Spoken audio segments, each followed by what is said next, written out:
Hello and welcome to the Flourishing Introvert Talks with me, Jo Rawbone. This is the podcast that celebrates the natural gifts of introverts so that we can flourish in all situations. Episode 311, Introvert Authority Through Listening. This episode feels like the most natural successor to last week's episode about the damage the current trend for hustling has on we introverts.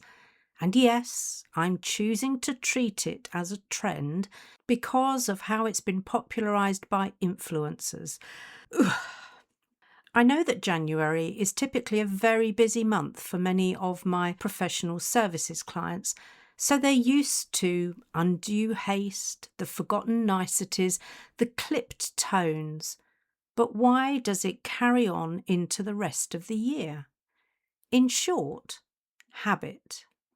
The lack of care and consideration has become the new norm, and we know only too well that it takes real intention to break one habit and create a better one to replace it with. This is tough work that many are too busy or too preoccupied to do. And all the while we comply with the pressure to make decisions on the hoof, to meet impossibly tight timelines, and to excuse bad behaviour, being told, everyone is stressed, get over yourself. We lose a little more of ourself. I mean, really. That kind of gaslighting is just so out of order, and we deserve more respect, especially in professional settings. So why is this topic a natural progression? Well, because for one thing, hustling and being hustled detaches us from many of our natural talents, and the talent I'm focusing on today is listening. There's barely a course I deliver when I don't remind delegates that we're taught how to read, taught how to write, but not taught how to listen. And this is so evident in today's society, not helped, of course, by the myriad of distractions that make it even more difficult to focus. Whether it's our phones, chat channels, or email notifications, it's never ending. And to make matters worse, very little of it is really necessary, and even less of it adds value. It simply drags our attention away like a needy toddler from where we should be focusing. Where's the respect in that? I happen to believe that introverts have a better capacity for listening, but that doesn't mean it automatically equates into better application. Want to know my rationale? Okay, here goes. As we typically prefer to speak less, and often only when we feel we have something of value to add, this means that we are quieter. There's the capacity, as it's, honestly, impossible to listen whilst you're speaking. In fact, I'll go so far as to say it's really difficult to listen well if you're doing anything else. But being quiet isn't the same as being a great listener. I doubt I'll need to remind any of my introverted listeners just how easy it is for us to get caught up in our thoughts and our world of imagination. And I find this scarily easy when the person I'm supposed to be listening to is boring. So the truth is, having capacity is not the same as demonstrating the skill of listening. There's another thing I need to get off my chest as we're talking about this. Listening is not a soft skill. Having worked for as long as I have as a learning and development professional, and that's coming on 40 years, I realised long ago that there is nothing soft or indeed easy about the interpersonal skills required in business and life. And with the way technology is advancing, many of those skills are being sidelined until we've lost the personal bit of interpersonal. Someone posted something rather banal on the infamous Book of Faces recently. It read thus: "Chatting with an introvert is like an interview. If you don't ask her questions, she has nothing to tell you. My response was a bewildered, isn't that how conversation works? There would be complaints aplenty and some serious concern if I approached complete strangers and spouted random shit at them, expecting an intelligent response. Oh my God. I've just realised how often this has actually happened to me, and I'm now wondering if it was extroverts needing a battery top-up. How come it's taken me this long? Anyway, focus now, Joe, focus.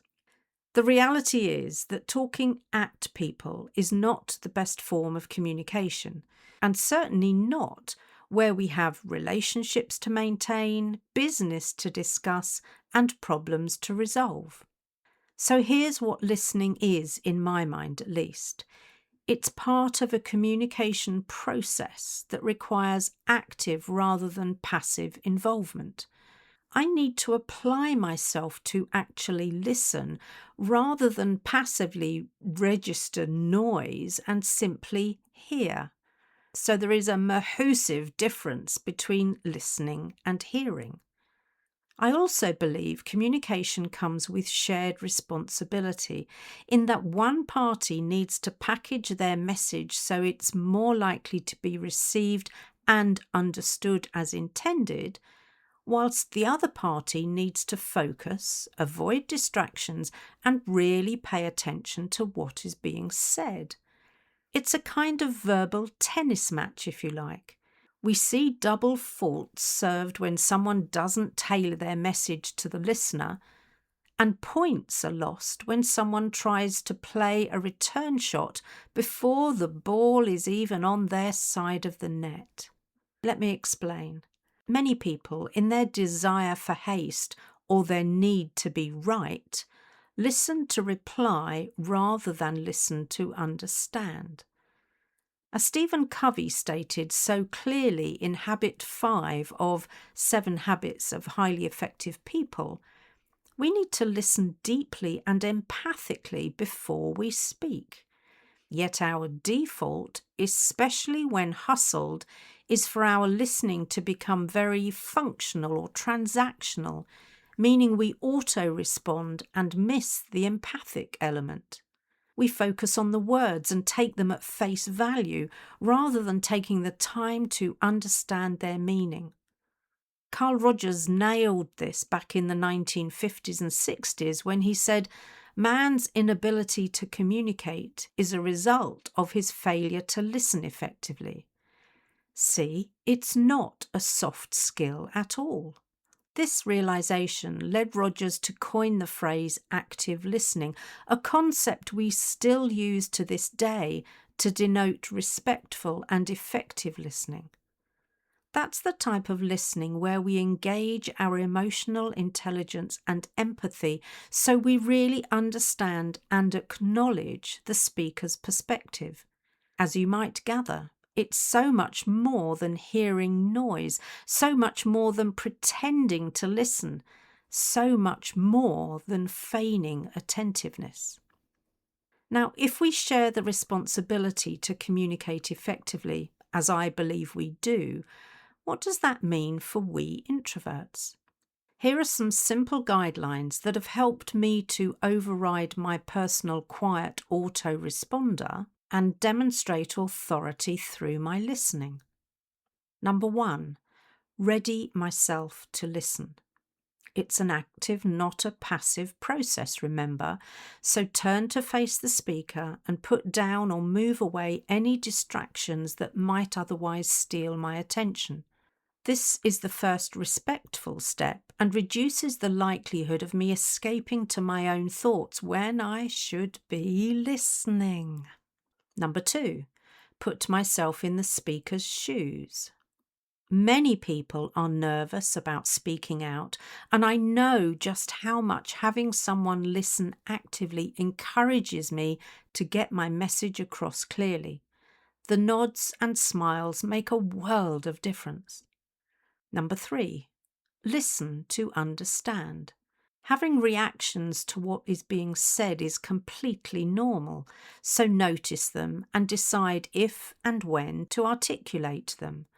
But do this as a response, not a reaction. This is when it really pays to listen with your eyes and your ears.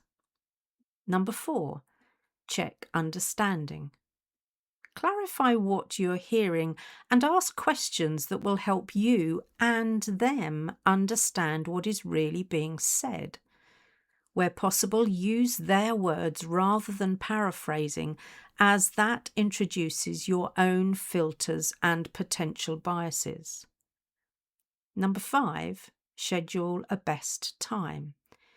If it's genuinely a bad time because you have a deadline looming, but they clearly want to talk, name the pressure you're facing and how that will make it difficult for you to be there for them in the way you'd like to be. This is an important trust builder move. Then, agree a time that works for you both and start back over at step number 1. Ready yourself. Those 5 simple guidelines have served me well over the years and continue to do so. Notice how great listening, really effective listening, naturally includes some of the other essential communication skills. Giving them space, not interrupting or finishing their sentence, asking questions, clarifying and summarising, holding space for thoughts to emerge. This is the spaciousness we introverts can find so easy as it plays to our natural strengths. But I've found that we have to turn one thing on first, our desire to listen. I see so many posts from introverts claiming that they don't care about people or what they have to say and are just not interested in listening. They joyfully share how they eye roll when anyone tries to talk to them. Please know that this is not an automatic introvert default. There is something else going on here, and because it can be a whole host of things, I'm not going to speculate right now. The important thing is, if you notice this about yourself, whether it's all of the time or just when certain people speak, or when you're in a particular frame of mind, stay curious and explore what's going on. There may inevitably be a comfort zone stretch into your learning edge happening, which is so good for your personal and professional growth. So what have we established by focusing on how introverts demonstrate authority through listening? Here's a quick summary. Times of fast pace and hustle disconnect us from a natural strength. Hearing, listening, and active listening are very different things. Effective listening is intentional and comes with shared responsibilities. The way we listen can build or break trust. We cannot truly listen and do anything else. So I have an invitation for you. I invite you to notice who really listens in your sphere of influence and who pays lip service to it. Then follow the impact that each of these behaviours creates. It'll be fascinating to hear what you find at the end of the trail of breadcrumbs. If there's one thing that may persuade you to listen with your eyes, ears, and heart, it's noticing the impact it has. Happy listening. If you enjoyed this episode as much as I did, then please subscribe, rate us and leave a comment, because we know that helps other people find the podcast. And if other people find us, other introverts can flourish. You are listening to an Intentional Media Production podcast.